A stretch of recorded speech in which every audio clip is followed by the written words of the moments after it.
السلام عليكم. وعليكم السلام ورحمة الله. خونا جزائري. من الجزائر. شو اسمك كريم ان شاء الله؟ توفيق صدوقي. منين خويا توفيق؟ شوي دو بلاباس من العباس. الله يبارك من بالعباس، الله يبارك خويا. خويا توفيق شحال راك هنا في امريكا؟ شحال مده هنا؟ قريب 20 سنة. الله يبارك خويا توفيق. شفت الشاطره الفيلم اللي داروه النبي صلى الله عليه وسلم؟ عليه الصلاة والسلام. واش رايك فيه كجزائري مقيم هنا بامريكا يعني؟ النبي أسمى وأعلى بأن إحنا باش ندافعوا للنبي عليه الصلاة والسلام. النبي عليه الصلاة والسلام دافع عليه الله عز وجل من فوق 7 سماوات. احنا الديوتي تاعنا، احنا الواجب تاعنا كمسلمين ان الاخلاق تاعنا هي اللي ترد عليهم. لازم تكون اخلاق حميده واخلاق والصفات اللي وصى عليها النبي عليه الصلاه والسلام حتى من الاعداء، لان النبي عليه الصلاه والسلام قال له الله عز وجل: وادعو الى سبيل ربك بالحكمه والموعظه الحسنه وجادلهم بالتي هي احسن. هذه حتى مع الكفار. صح. الكفار يوم ما ضربوا النبي عليه الصلاه والسلام في الطائف، إن الله عز وجل بعث له الملكين الجبال، قال: لا أمرني يا محمد لا أطبقن عليهم الأخشبين. قال النبي عليه الصلاة والسلام: دعهم لعل الله يخرج من أصلابهم ذرية تعبد الله ولا تشرك به شيئا. لأن هذو ناس جهال ما يعرفوش قدر النبي عليه الصلاة والسلام كما نعرفه احنا. ما هو العمل احنا اللي نقوم به؟ أن احنا نرد عليهم بالخلق الحميد وبالدعوة إلى الله عز وجل على الطريقة اللي دعا بها النبي عليه الصلاة والسلام، وهي المعاملة الحسنة. لأن هذو الناس جهال في الدين، يسموهم من ignorant، واحد اللي يكون ما يفهمش قدر حاجة ما يستطيعش يعطيها القيمة تاعها. وإحنا كمسلمين نعرفوا النبي عليه الصلاة والسلام، احنا فيه ناس أنهم ردوا على هذه الطريقة بطريقة بشعة، قتلوا الناس أبرياء. احنا ماناش هنا نخافوا منهم ولا احنا نخاف من الله عز وجل، ولكن لازم نعاملوا الناس، لأن السفراء أصلا في الإسلام لا يقتلون. صح سي هادو الرفلي تاعهم هما كمسلمين اللي داروا على هذه الطريقة هي طريقة غير صحيحة. أنك واحد دار، لأن الله عز وجل قال في القرآن: ولا تزر وازرة أخرى. واحد يدير ذنب وواحد آخر يخلص في بلاصته. صح. ما كايناش. كاينه أن حنايا لازم حنا نوريهم الصفة الحميدة تاعنا، وهي المعاملة الحسنة والدعوة إلى الله على الطريقة اللي دعا بها النبي عليه الصلاة والسلام. بارك الله فيك خويا توفيق. آخر سؤال خويا توفيق، باعتبار معرفتك الجالية المسلمة والعربية هنا في أمريكا، نعم، هل شفتهم داروا يعني عمل مفيد مثل النبي صلى الله عليه وسلم، أو يعني ما رأيك في العمل اللي قاموا به؟ العمل المفيد هي الرد، هي الإنكار من القلب، لأن الأمر بالمعروف والنهي عن المنكر في 3 مراحل. أنك تؤمر بالمعروف وتنكره من قلبك ولا بيدك ولا بلسانك. باللسان هي ليس نصرة، أنك تعرف بالنبي عليه الصلاة والسلام والصفات الحميدة عن النبي عليه الصلاة والسلام، وباليد أنك تكتب، ولكن أضعف الإيمان أنك بقلبك تنكر هذا القول البشع.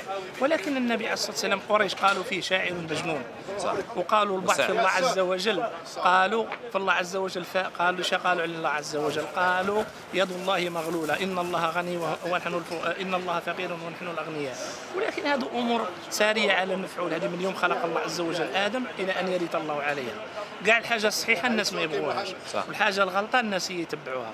أما الإنسان ربي سبحانه خلق هذه الدنيا ليميز الخبيث من الطيب، والرد على هذا الناس ترد عليهم ولا ما تردش عليهم. أن المسلمين أولا أنهم خصهم يصلحوا أنفسهم. أول حاجة المسلمين هما اللي لازم يقوموا بالعمل تاعهم. حنا بدينا نشوفوا في الناس راهم يقولوا علينا، لأن حنا ما عطيناش القيمة الصحيحة للإسلام.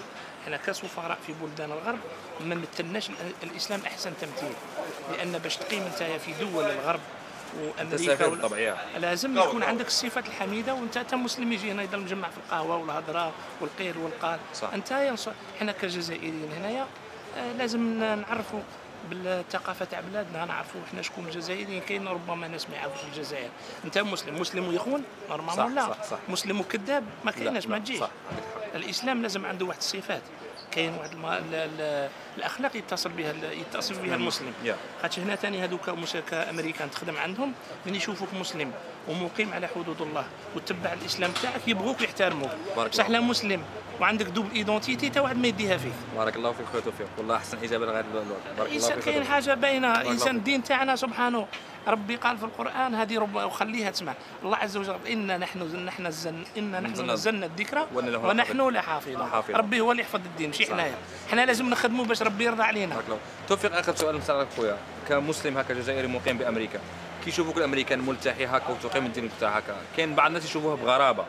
يعني شوف، يعني ما هي صعوبه ان تكون مسلم في بلاد اجنبي كما امريكا؟ صعوبه هي انك انسان، اي صعوبه انت تقد تردها سهله بطريقه النظر، كما تشوف انت للمشكله اللي كانت كبيره وتقد تصغرها في النظر تاعك، ربي ييسر لك امرك ويخرجك منها بسهوله، ولا حاجه صغيره وانت تردها كبيره دير مشكله لروحك وديرونجي روحك غير في راسك. بارك الله فيك. شوف اي حاجه في الدنيا كيما انت تاخذها.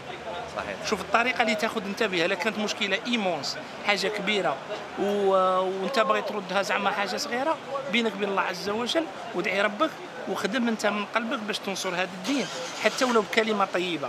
هذا الدين ربي سبحانه ما ينظرش الاعمال للصور، ينظر للقلوب والاعمال تاع البشر. صح. كيش البشر تضيف انسان تظن فيه انت الشر، هو انسان ان الله يعلم ما بين التقى، التقوى يعلمها ربي سبحانه ماشي الانسان. ولكن اونتر بارونتيز لازم كل مسلم يعرف باللي عنده مسؤوليه على العاتق تاعه، لان النبي عليه الصلاه والسلام قال بلغوا عني ولو ايه، كلمه واحده. انت كي تصاحب قاوري ولا امريكاني ما تكذبش عليه وتقول به، كي تصاحبه عارفه باللي انت مسلم، ماشي يسموك محمد تسموك مايك. صح. ولا سموك داوود ولا سمني ديفيد، باغي تهرب من بعد هو كي يمرق بيك ويعرف باللي كذاب باغي يحتقرك حتى الدين تاعك. صح. بارك الله فيك. يعني هناك وكيما نقولوا احنا اخر الكلام ختامه مسك، ان خليهم يقولوا ما قالوا في النبي عليه الصلاه والسلام. النبي عليه الصلاه والسلام اعلى واسمى درجه من ان يقولوا فيما قالوا. ربي سبحانه يوم القيامه يعلم لان قليل منهم المؤمنون واكثرهم الفاسقون. بارك الله. وربي ان شاء الله يجعلنا من اهل الجنه. امين يا رب. وربي ان شاء الله يصلح بلادنا الجزائر باش نعاودوا نرجعوا ان شاء الله. امين يا رب. بارك الله الله يبارك فيك خويا. بارك الله فيك. ميرسي. هذه غادي نبدا بها ونكمل بها. بارك الله فيك.